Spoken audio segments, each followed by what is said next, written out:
Cell tax કચેરી ઓરડીમાં અજાણી સ્ત્રીની લાશનો ભેદ. દાહોદ પોલીસે 36 કલાકમાં ઉકેલ્યો. દાહોદમાં 5 જૂનના રોજ જૂની સેલ ટેક્સ કચેરીના ઓરડીમાં અજાણી સ્ત્રીની તીક્ષ્ણ હથિયાર વડે ગળું રહેસી હત્યા કરી ફેંકી દેવાયેલ ડેડ બોડી દાહોદ પોલીસને મળી હતી.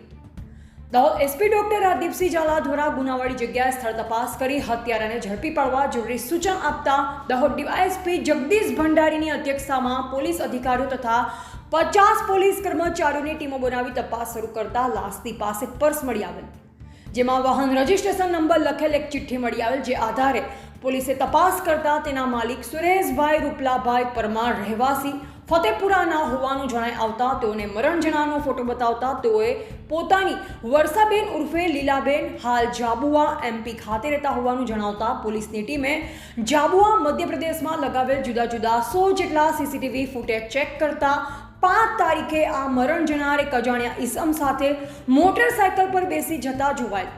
જે આધારે ટેકનિકલ અને હ્યુમન સોર્સ આરોપી પ્રવીણ પોમાણીને ઝડપી પાડી પૂછપરછ કરતા આરોપીએ મૃતક સ્ત્રી પોતાની મામી હોવાનું કબૂલ્યું અને તેમની સાથે 5 વર્ષથી આડા સંબંધ હોય. હવે પ્રવીણ તેમની દીકરી સાથે વાત કરતો હોય. વર્ષાબેને તેને ધમકી આપી વાતો કરવાની ના પાડતા પ્રવીણે પોતાની મામીને ફોસલાવી કલ્યાણપુરા ચોકડીથી લઈ પિટોલ પહોંચેલ, જ્યાંથી આરોપીએ ચપ્પુ લઈ પોતાની પાસે સંતાડી દીધેલ. ત્યાર પછી દાહોદના આસપાસના ગામડાઓમાં ફરી અને ભીખ માંગેલ અને રાત્રિનો સમય થતાં તેઓ બંને જૂની સેલ ટેક્સ કચેરીના અવાવરૂ ઓરડામાં આવી થોડી વાતો કરી અને પછી સૂઈ ગયેલ અને રાત્રિના 3 વાગે પ્રવીણે ઉઠી તેની મામી વર્ષાબેન ઉર્ફે લીલાબેનનું ગળું ચપ્પુથી રહેસી નાખી આસપાસની ઝાડીઓમાં ચપ્પુ નાખી ફરાર થયો, જેને દાહોદ પોલીસે માત્ર 36 કલાકમાં જ શોધી કાઢે જેલના હવાલે કર્યો. આમ દાહોદ પોલીસે ગણતરીના જ કલાકોમાં હત્યારા આરોપીને ઝડપી પાડવાની સફળતા મેળવી છે. દાહોદ જિલ્લાના દાહોદ એ ડિવિઝન પોલીસ સ્ટેશન ખાતે 5મી તારીખના રોજ જે મહિલાની વણ ઓળખાયેલી લાશ સેલટેક્સની જૂની ઓફિસમાંથી પ્રાપ્ત થયેલી એ ગુનાનો ભેદ દાહોદ જિલ્લા પોલીસે 36 કલાકમાં ઉકેલી નાખ્યો છે. મરણ જનાર મહિલાનું નામ લીલાબેન ઉર્ફે વર્ષાબેન વાદી, જેઓ હાલ જાલોદ ખાતે રહે છે.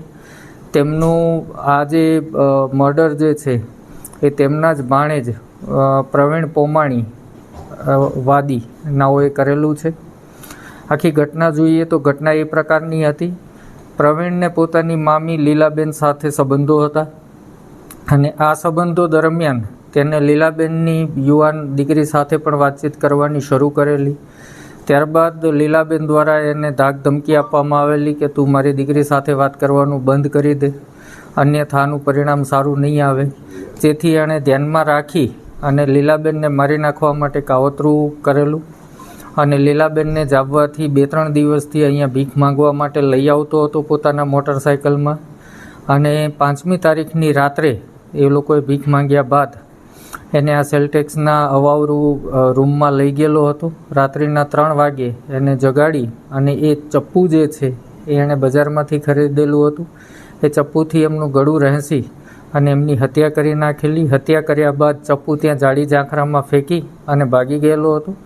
આ ચપ્પુ ક્રાઇમ સીન ઇન્વેસ્ટિગેશન દરમિયાન પોલીસને પ્રાપ્ત થયેલું છે. આ ઉપરાંત લીલાબેનના પાકીટમાં જે પૈસા હતા એ પૈસા પણ લઈ ગયેલો, એ પૈસા પણ બરામદ થયા છે.